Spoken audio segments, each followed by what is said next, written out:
call the Carroll County Board of Commissioners special call meeting June 21st at 6 p.m. to order. Diane, if you'll please do roll call for us. Chairman Morgan. Here. Vice Chairman McClendon. Absent. Commissioner Chance. Here. Commissioner Lee. Here. Commissioner Fuller. Here. Commissioner Reynolds. Here. Commissioner Chambers. Here. And at this time, I'd like to ask Commissioner Chambers to do our invocation and Commissioner Reynolds to do our Pledge of Allegiance. Those here, please bow with me. Our most kind and gracious Heavenly Father, Lord, we pause today to thank you for everything you've done for us, Lord, and all that you're going to do for us, Lord, because you are a gracious, giving God, and we thank you so much for your grace and your forgiveness. And Lord, I just pray the things that we talk about tonight, the subjects we discuss, that were pleasing in thy sight, that will be not only beneficial to the citizens of this county, but beneficial to your kingdom, Lord, because you have given us dominion over all, Lord. And we just pray that the things that we say and do will glorify thee. Lord, as always, I say a special prayer for our servicemen, our first responders, Lord, and I just thank you for your forgiving grace. And it's through Jesus I pray. Amen. Amen. I pledge allegiance to the flag of the United States of America and to the republic for which it stands, one nation under God, indivisible, with liberty and justice for all.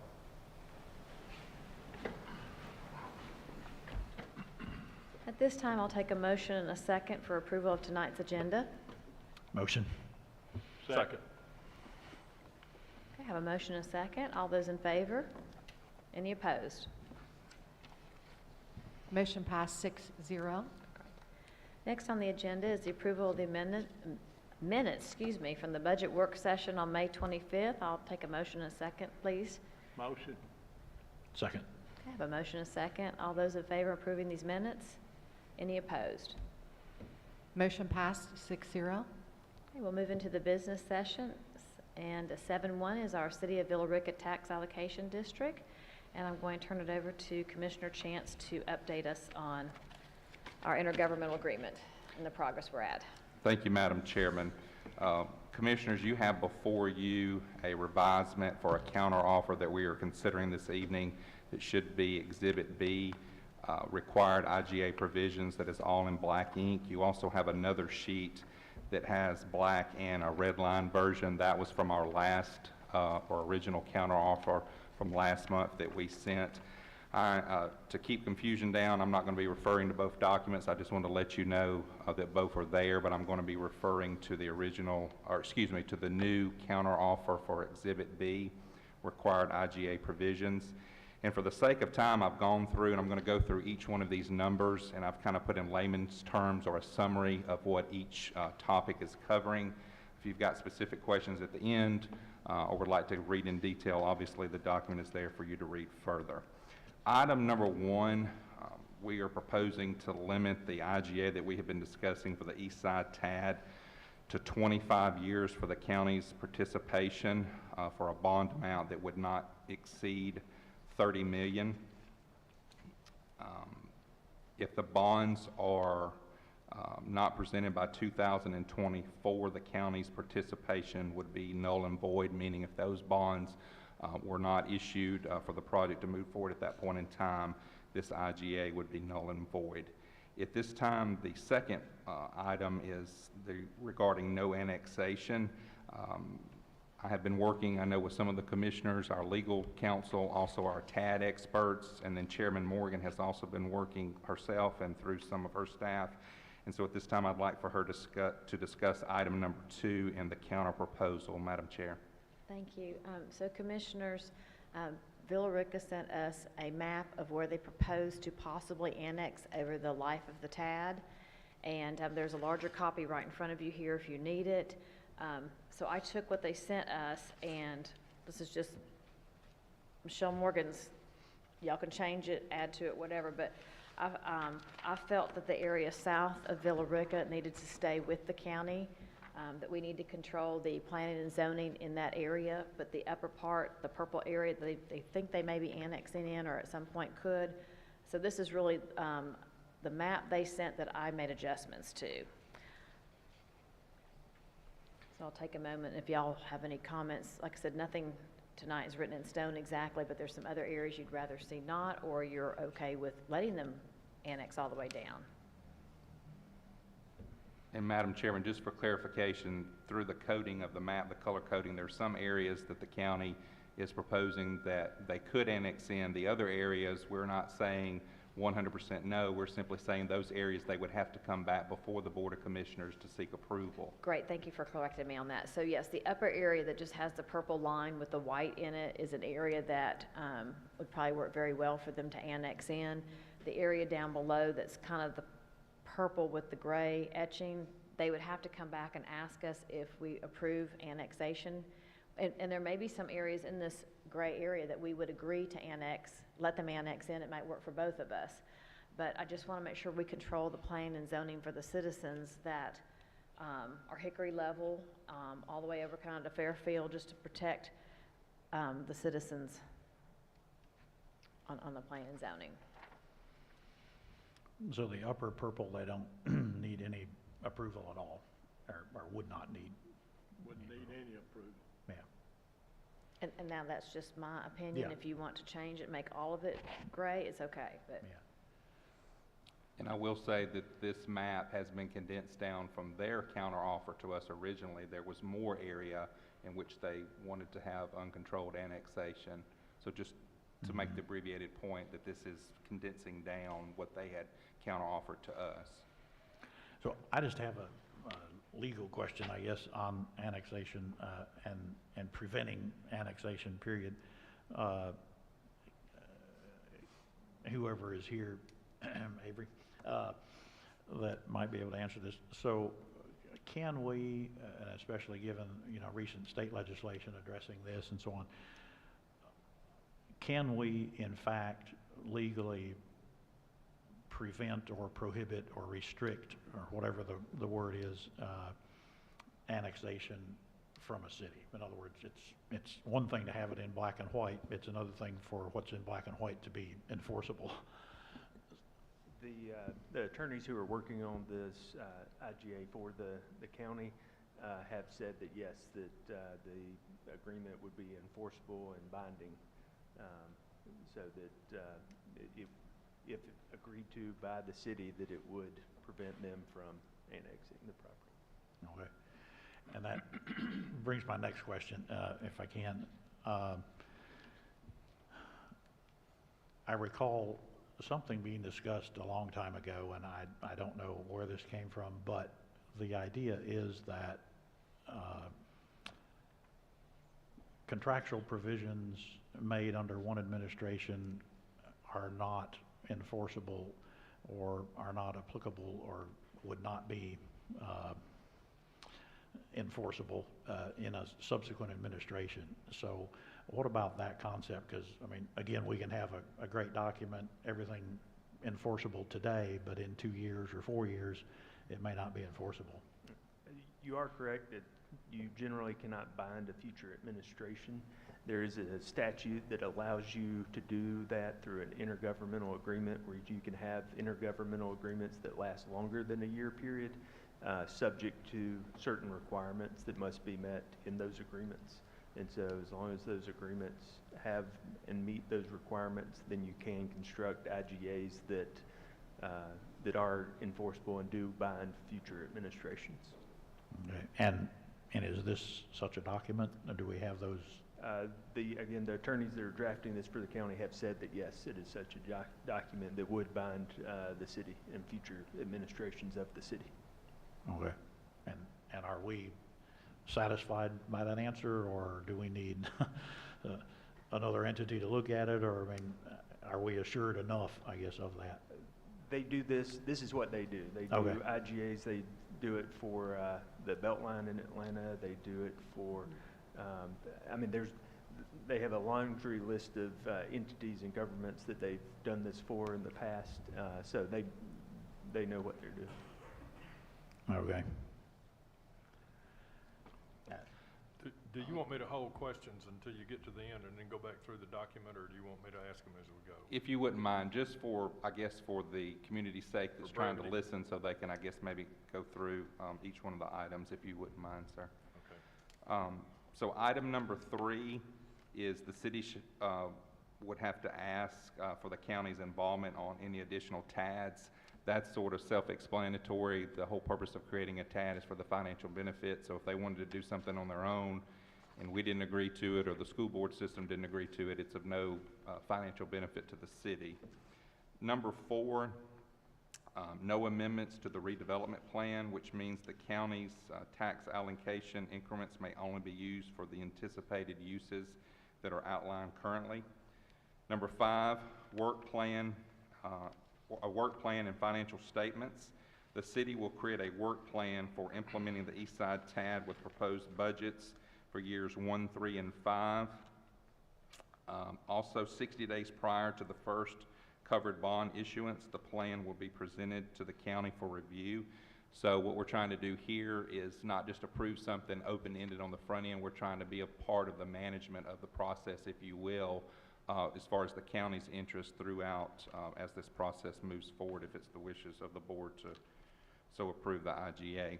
Item 6 is excess increments. If the TAD recognizes any excess of funds required to provide for debt service, that portion attributable to the county's share of ad valorem taxes shall revert back to the county's general fund.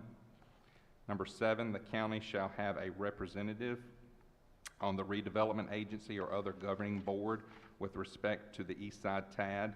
The representative shall have equal voting rights, representative of the county's share of the increment in proportion.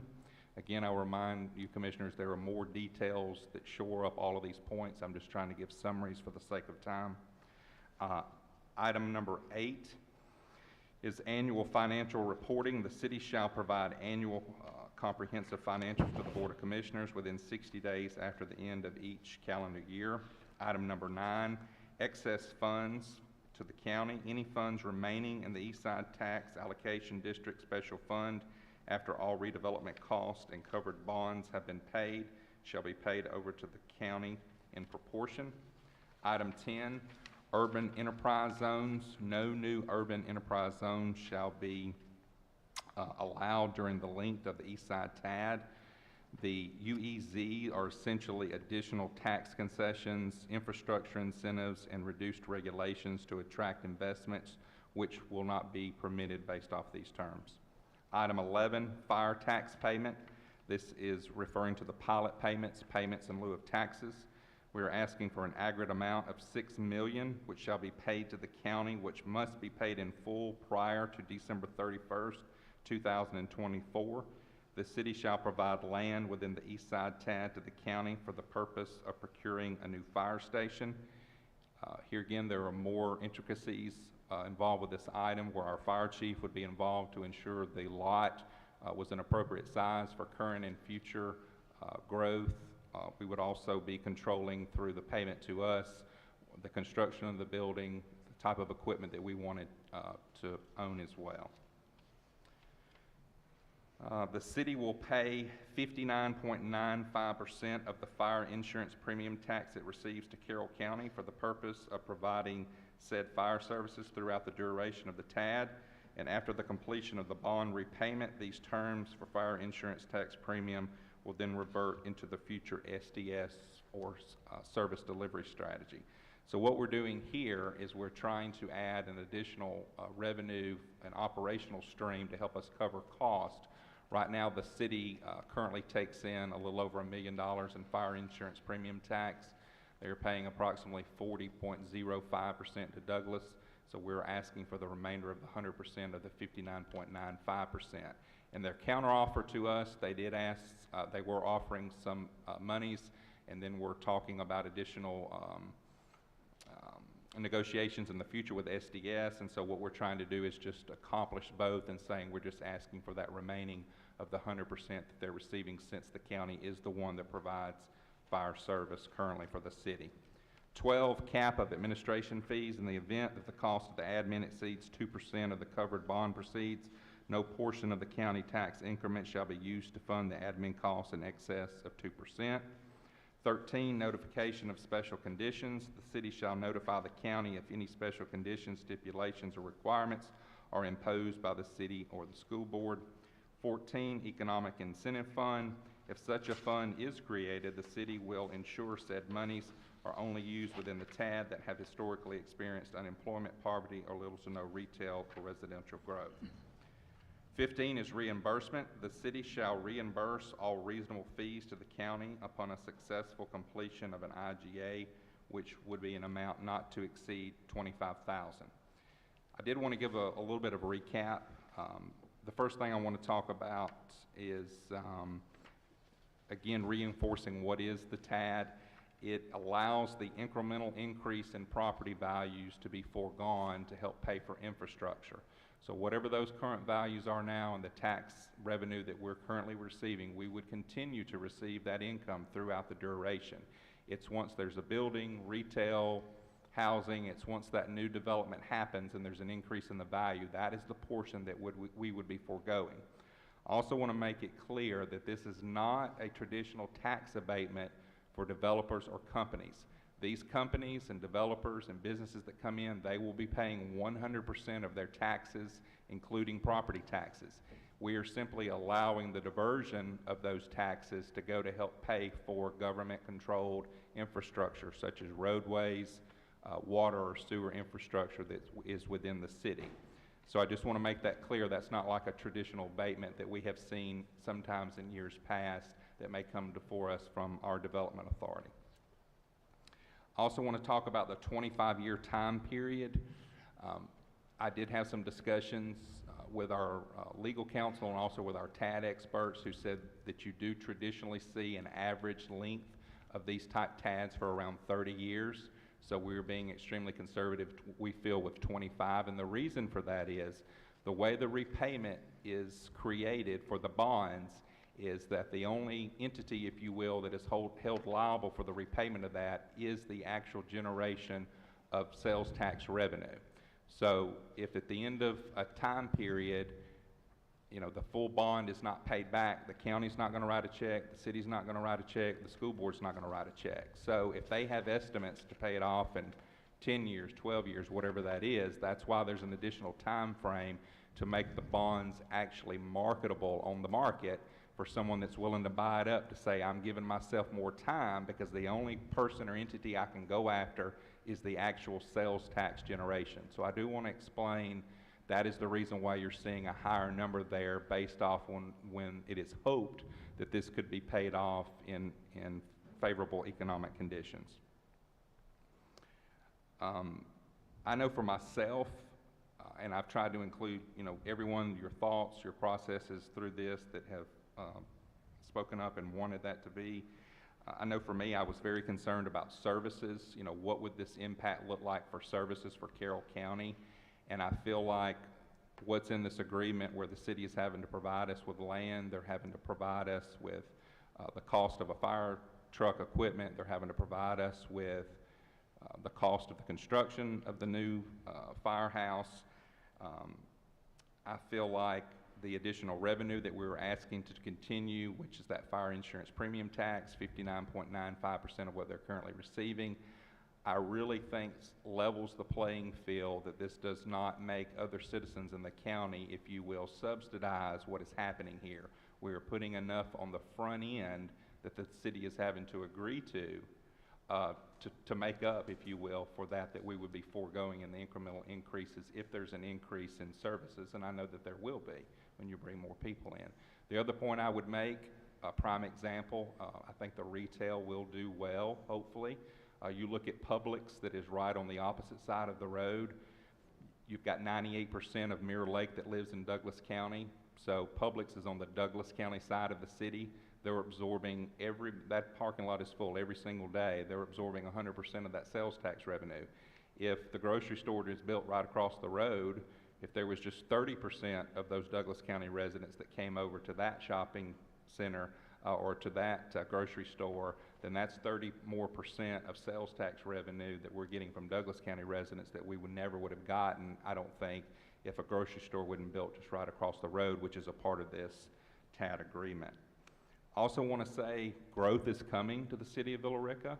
I'm going to be more impacted by this than anyone. I live in the city of Villa Rica. I was raised in Villa Rica, went to Villa Rica High School. There's something about the small town charm. We want conveniences, we want to have access to things, but we also want to keep our small town feel, and I support that more than anybody. But I do also understand growth is coming, whether we like it or not. And I would also, remind the community that we are not the city, but the city is a part of the county. And what I mean by that is, if I was on the city council, there may be things that I would vote to do differently, maybe not. But we don't have that luxury. We have the luxury of what's been presented to us, that governing body is making decisions, and do we or do we not want to be a part of what we think is coming. With regards to annexation, there is very little, the way the statutes are currently written, there's very little that gives the county the ability to stop certain annexations unless it fits into only a very small few categories, if you will. So if the city is amenable to what we're presenting with this map, it's actually going to put Carroll County in a stronger position that if we do not agree to anything, to be able to help kind of control some of that growth, allowing them to make sure that they're containing as much as they can within their current city limits. And the final point that I want to make is that if there is a majority here this evening that wishes to send this IGA forward, I want to point out that this still is not a final legal binding document. And the reason for that is there are several things such as the redevelopment plan that the city is currently working on. There are some other documents that they still need to get to us. Legal counsel will still need to fine tune some items. So I do want to make it clear that while we're being very serious, if there is 4 votes here to move this forward this evening, I also want to make it clear this is not the final binding document.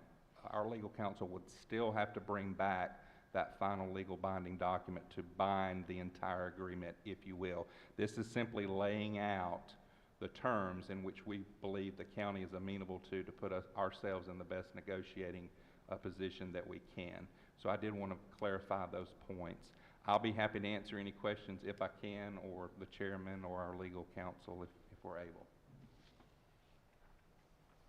Well, I have a couple. In our original, the one that we sent back, our counter proposal, our obligations, well, it says, in a total par amount of more than 15 million, and we agreed to the 30 million. Why did we do that? So in some of the negotiations that have happened verbally in between the time that we received back this in writing, the city is proposing to extend the TAD further. It's in the same area, but extending the boundary lines down further to increase some additional retail and some other components that they are going to have to provide us a list of that before any final binding document would be approved. And so with that, there's going to be some extension of some roads, improvement of some existing roads, and a new road. So basically, it is extending down further to actually connect to an area where the North Loop bypass that has been in the making for 20 years in Villa Rica is hopefully going to come to fruition. So it's a way just to take it further on down the hill, Punkintown Road, further down the hill. Not everything would be developed. There's a lot of area where they're actually moving that down where there's already existing homes, but they're wanting in different pockets to put in some retail, expand a few things. In addition to that, that is also where the land would come for us to be able to put the new fire station. So that's why you're seeing that number increase. Okay, and I guess that explains why we agreed to all of these other roads when originally we only said that we would build one road. So in the negotiations and discussions that the chairman and I had with some of their representatives in the city administration, they had laid out nodes. And in those nodes, we were under the impression that they were asking for all the nodes to connect, when in reality, it's one big box in the outline, if you will, that's the actual TAD. The nodes simply represented what types of development was going to go in each one of the nodes. One node might be grocery store, one node might be housing, one node might be additional retail areas. So once we understood the complexity of what had been presented through the map, I mean, this has been a very fluid process, we realized that it was really the outlining of the box where we thought we could participate in certain nodes, when the reality is that's not how TADs work. We've also spoken with our TAD experts, and here again, not saying we have to agree to what they're wanting, but that's not uncommon for you to see a big area and then they're trying to define within the area what the developments would look like. When you said, Clint, on some of these points that there are more intricacies, but they're not contained here, like if there are more intricacies, are they going to be spelled out in these points, or? Well, to give you a prime example, the redevelopment plan, that's where the city is talking about what their plan is now and in the future and so forth, and areas they're going to redevelop. So in a part of that plan, they would have to include the TAD, they would have to include things that the county are wanting to see, such as in the negotiation, a new fire station. Also, they're having to consider what the school board is wanting. They may want certain things that they want to see to attribute to their tax base as well. So that's why some of those documents are kind of fluid. I don't think the overall arching information of what's going to be included is going to change, but that's why they're not here, is this has been such fluid, and they're having to work with us and the school board. Then there's going to be one final plan that everyone would have to approve. So that's what I mean by saying all the intricacies are not necessarily sitting right before you. Okay. I remember that email that we got, and the extent to which it's, viable, I don't know, but in that email that we all got from the individual that was here in that first meeting, what was mentioned was that in this whole, application for the TAD allocation district, the city had not defined or properly set out or documented or whatever the blight area. Do we have any information on that, and is that in fact a point that would nullify the whole ambition of this TAD? I mean, that's how the email was presented anyway, that since the required blight area was not defined, that the whole process is null and void, basically. So do we have any answer to that? The city will have to provide that information. It's one of those things like the redevelopment plan that Commissioner Chance mentioned that we're waiting on. There's some other things. It's a fluid document in situations, but yes, the city does have to, as part of the TAD, define the blighted or distressed area, and that will be a part of the bond validation process that they have to go through. So since that's something in the future that they may or may not do, I mean, they have to, but it's like, we have to follow the speed limit too, but sometimes we don't. So should we put some provision in here that, like, if the blight area is not properly defined or something, that this? So this is how I would, and legal counsel can certainly answer, this is how I view the item. So it's no different, in my opinion, than someone coming before us that's asking for a rezoning of something. And within that rezoning, they state they're going to build a building X amount of square feet. Well, we're approving that rezoning, and we're approving the understanding of what it's going to be. It then goes back to community development, where they have to meet certain standards. If they can't meet the standards or put up fire hydrants or fire exits or certain things, just because we approve the rezoning or the understanding of what it was going to be, doesn't mean it goes through fruition because it hasn't met the standards of that department. So that's kind of how I internally visualize this. That's one reason why we're saying that legal counsel would have to bring back the very final that we would vote on, because all those intricacies would be approved. So it's kind of, that's how I kind of view it. I just hate to have a draft agreement and it be based on a fundamental premise that never materializes, so. And I will say, Commissioner, in one of the numeric numbers that I went over, that was included, that if the issuance of the bonds, and there will be certain stipulations that the bond will have to pass as well, if they're not issued by a certain date, it then makes this IGA become null and void. So I'm not saying we cannot add additional language, but I'm saying there are already some parameters in here to address those type things. Okay. I know I've asked before, I'll just throw it out there again. So we have, what, roughly 15 different stipulations. What I'm concerned about, as with any contractual obligation, is you could look at it two ways, I guess. One is a penalty provision for noncompliance, or you could look at it as a incentive provision for compliance. But either way you look at it, it's fine and dandy to have, you know, the points laid out that they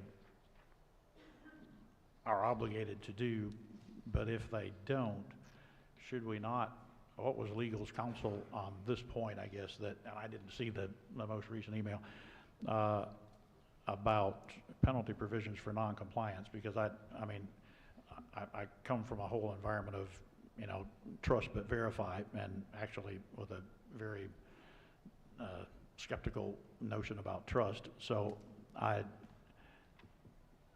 it bothers me that there are no provisions in here that require penalties for noncompliance. And we typically don't have penalty provisions in intergovernmental agreements, and sometimes those may not be enforceable. But what we can include is something like you're saying, that a provision that will void the county's participation should the city violate the agreement. Well, it's one thing to get out of, in other words, it's one thing for the county to say, well, we'll step aside if it's not complied with, but that's the whole reason we're doing this, is so that we will have some enforceable action. I guess I would like to see something put in here that says, if you don't comply, there will be financial ramifications. We won't just step aside. We will enforce these additional fines for noncompliance with any point, or with whatever points we want to. If the county stepped aside, it would be a significant financial burden and penalty on the city, because it would mean that they can't use the county's increment to go towards the TAD and pay back the bonds, which they would then be responsible for. So it would be, I mean, that is a significant financial penalty, like you're talking about, that they would be responsible for should the county's participation be voided. Okay. Because it does, I mean, I'll just go on record and say, when I looked at Villa Rica's draft that came back to us, it was so full of holes and loopholes and things that did not hold them accountable at all, that it bothers me that we would then, like, wholeheartedly, I guess, step out and not have any penalty provisions specifically cited in the documents. I would like to see something like that. I just think it's part of a good contractual agreement. We can always look at it further. I will also say, with regards to the monetary portions, with the exception of the 59.95% we're asking for the fire insurance premium tax, which is money that they are going to have coming in regardless to them. It's going to be the percentage of whatever they're receiving annually. The other major components, such as the $6 million, such as the land acquisition, such as the equipment for the fire station, all those are being required monies on the front end up till a certain date. So I would say, by nature, some of those things, I'm not saying it eliminates all of your concerns, but some of those, it's not like we're going to be 7 years in this and then all of a sudden we didn't have the money to build the fire station that was promised in the IGA. That money is being required on the front end. So I think there are some things in here to help alleviate some of your concerns. Well, I guess, just so I understand, so this evening, like we mentioned a little bit, we're we're here only to send this draft back to Villa Rica. So we're not actually voting on whether or not we want to accept this draft as the document and hold Villa Rica to it. That's correct, and the reasoning for that, it's not because the county is not serious in the terms we're sending forward. In fact, Chairman Morgan and myself both agreed at her discretion that we originally would have liked to them to offer some money on the front end to help pay for some of these services that we're encumbering the cost of, in which they wanted to wait and see if there was a final agreement, and we've agreed to do that. So I think that shows to the county, to the city of Villa Rica, we're very serious because we're vested in this already for several $1,000s. But the reason why, it's not just an arbitrary reason of why we're approving something tonight, but secretly we still have to prove it again, it's for those very reasons that I've talked about. There are certain intricacies that are still a part of the fluid process and other things, that documents that would have to also coincide with the school board, who is also another portion of making the TAD work for the city.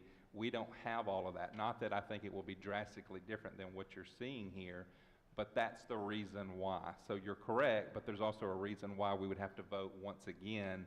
And if we did not vote again in the future, once we have all of those documents before us, then the IGA is not binding, because this is not a binding vote. This is a vote to send forward what we're saying we will agree to stipulations to in the negotiation process. Okay. Well, for me, just as District 5, I guess, I still, as I've said before, and I won't reiterate everything, people can go back to prior meetings, but I don't feel like this does anything for District 5. In fact, my constituents really don't want it, and there certainly is no a positive thing that I feel this brings to the district as part of then the county. My feel is just that I think you've done a great job in drafting this and working with our attorneys and other attorneys, and I applaud you for that, Commissioner Chance. I wish I would say I might do as good a job as this if something like this was happening in my district. It's a great document, but I can't vote for the TAD period just because of it doing nothing for District 5. I think it sets a dangerous precedent, and particularly now, I guess I'm concerned about the status of the economy and inflation and increased interest rates and decrease in construction, and I'm also concerned about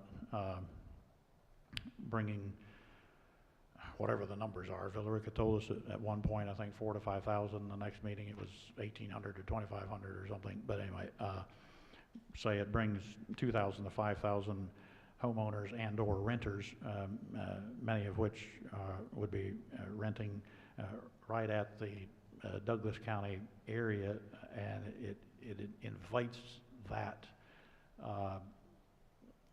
right into Douglas County, and for whatever that's worth, my constituents, one after another, I have not heard anything positive about allowing or incentivizing that to happen, which this TAD would do. So to me, it doesn't provide any halo effect for the county and certainly for my district. But I mean, I'll leave it at that. The document is a good document.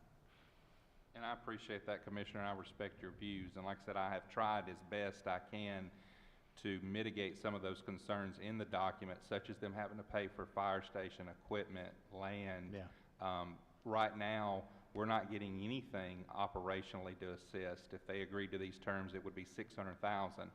So I want to remind everyone, we would still be getting the sales tax portion. We're simply foregoing the portion of the incremental increase in value on the property tax, which I feel like on the front end, we're doing a good job in the document trying to say we're not laying this on the backs of the rest of the county, because even I would certainly, even though this is my district, would not go along with that. So I respect that, and I'm certainly not trying to sway your decision. I'm just simply pointing out I think there are some things in the document that tries to counter some of your concerns that you've mentioned. Yeah, thank you. It does. Item 11, payment in lieu of taxes. Okay, now, Commissioner, I gotta say, I really liked our original proposal. I felt very comfortable with that. And now we've gotten a little out of my comfort zone here, so, all right, we're asking for a sum of $6 million up front instead of 5. Okay. We're going to build the fire stations. We are. Correct. Carroll County's going to build the fire stations. Based off the terms in this IGA, correct? Okay, the fire stations will belong to us. The fire trucks will belong to the people of Carroll County. They'll belong to Carroll County. Correct, based off the terms in this IGA. Okay, and we're not going to sell a fire truck for $10 somewhere down the road. Correct, Commissioner. In the current IGA that I have read, those items were taken out from the city's counter proposal, some of that terminology. Everything that you see before you, as I read out in the summary, is the city of Villa Rica would be responsible for providing the land and deeding that land to the city, to Carroll County. They would be providing for paying this, went from $5 million in our original. Now that we see costs have gone up, we increased that to $6 million. And we would be responsible for the building. We would control and own the building. And we would also own the fire equipment. I will say, I hate to use the word in defense of the city, but I think that the city was trying to show in good faith in some of those other areas that there had been comments made throughout time that the city of Villa Rica probably needed to look at creating and running its own fire department. And I think the intent, I'm not saying it was not favorable for them and their counter proposal, but their intent to us was out of good faith to show one day down the road we're willing to take over this building, other buildings, and run our own fire department if that so wishes of the county to turn that over, and the city is financially stable enough to do that. So I guess what I'm trying to say is, yes, those terms have been taken out in what we're countering, but the reasons behind why they were sending those others was to show to the county in good faith they are trying to make a step at some point in the future, just like the city of Carrollton in running their own fire department. Okay. This fire station is in addition to the one we're building already. This is another fire station. That's correct. This one is an additional, has nothing to do with the one that we're currently trying to build on the opposite side of the city. And I guess this is a personal question. Reading their counter proposal, I get the feeling, are they anticipating not being able to make pilot payments? I kind of get that feeling in here. I need somebody to tell me, no, Villa Rica's going to be able to do this. Well, if you look at the original proposal and the outline of the original TAD, which had 4 nodes in the east side TAD, that's now increased to 5 nodes. So they have extended that TAD out in the same area, just extended geographically a little further down, as I said, to meet on down to Dallas Highway area to connect to that North Loop bypass that's eventually coming. And they're going to add additional retail and additional things there. So in their mind, I guess, trying to speak in what they're trying to counter, that's by adding that additional, that's going to free up monies. There's going to be additional money that's going to come in on the retail side by them adding more businesses, if you will, to be able to pay for this. But I guess that's what I'm also saying in some of the numerics that I went over, they have to provide on that big chunk. Now, the annual payments and the fire insurance premium is annual. It's that 59.95%. The $6 million and the actual ownership of the land, all that has to happen on the front end. It's not 7 years in, 5 years in, 10 years in. We hope that many years in they're going to pay it. They've got up until a certain time period on the front end that they have to pay and provide that would come presumably out of the original bond amounts. Thank you.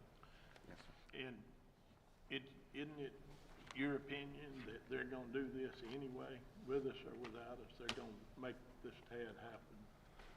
I've heard that thrown around. That's what I'm wondering, if they're going to do it anyway, and they can do it anyway. I think they're going to do certain elements I mean, I don't have a crystal ball, and I don't even know if they have one to tell what they can or can't do. I don't know that it would be to the extent of all the retail and different things that are going to happen. Do I think they're going to do something? Yes, I do.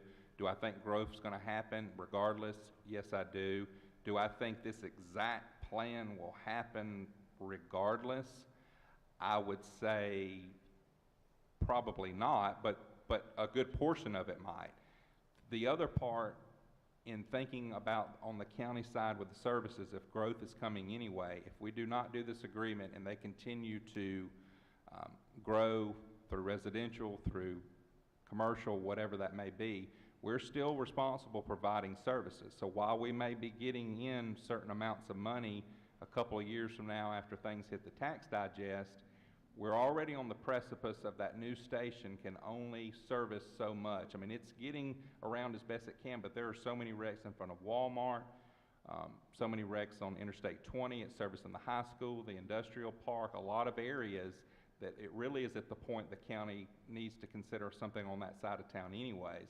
So this is why I think it is advantageous for the county to at least consider this, because we are requiring them to upfront monies on the front end for services that we are already a part in our service delivery strategy that we are responsible for providing to those citizens. Just a couple brief questions. So taking number 11 as example, as far as the payment of $6 million shall be paid to the county from lawfully available funds on or prior to December 31, 2024. But what if they don't? In other words, if January 2024 comes along and then they say, oh, you know, we had so-and-so happen and the fire damaged City Hall and we had this and that and whatever, and we just can't do it, but we'll pay you $1 million instead of $6 million. I mean, what happens? I guess those are my concerns. Like, things can happen where we think we're assured of X, Y, Z, but we may not be. I mean, I'm very dubious of this being fulfilled to the letter, I guess. I guess two things. One is that if the provision is built into the agreement that if the city does not perform, then it would void the county's participation, then the county would be no longer participating, and the county would be receiving its incremental tax dollars, and those would not be going to the TAD to fund the bonds. So that presumably would be the provision in there. Also, I mean, theoretically, the county could, if the city was in breach and failed to make the payment, the county could sue the city for breach of contract. So those would be two possible options. Okay.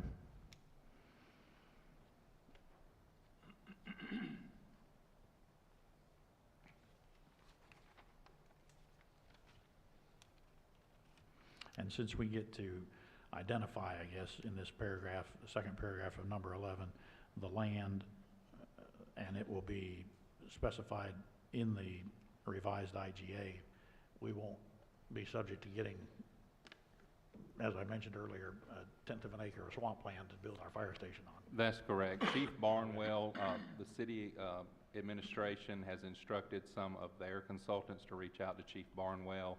He has given general ideas of what they would need to be able to have an effective station on that side of town.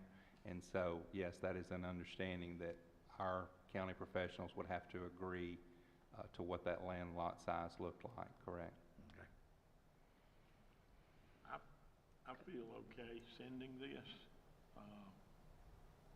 especially since we're gonna get a draft back that we can look at that we're really gonna be binding. So I'm good with sending this back to see what they change or what they send back.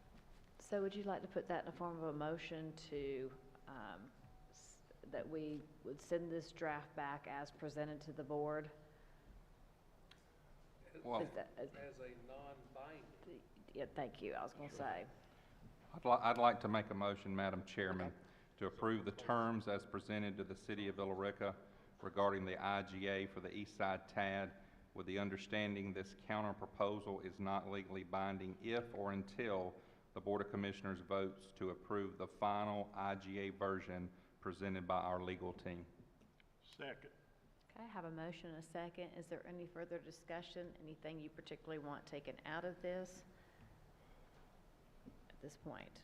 There's still gonna be other opportunity. I realize, like I said, I liked our last proposal under the pilot, but Well, You you've explained it we're well receiving enough. more money than the last proposal. I got you, yeah. Okay. This is not a final document. Right, it's not binding. All right, so at this time, I have a motion and a second. If there's no further discussion, I'll call for the vote. All those in favor? Any opposed? Motion passed 5-1. Great, thank you. I'll take a motion and a second for adjournment, please. So stated. Second. Okay. All those in favor? Any opposed?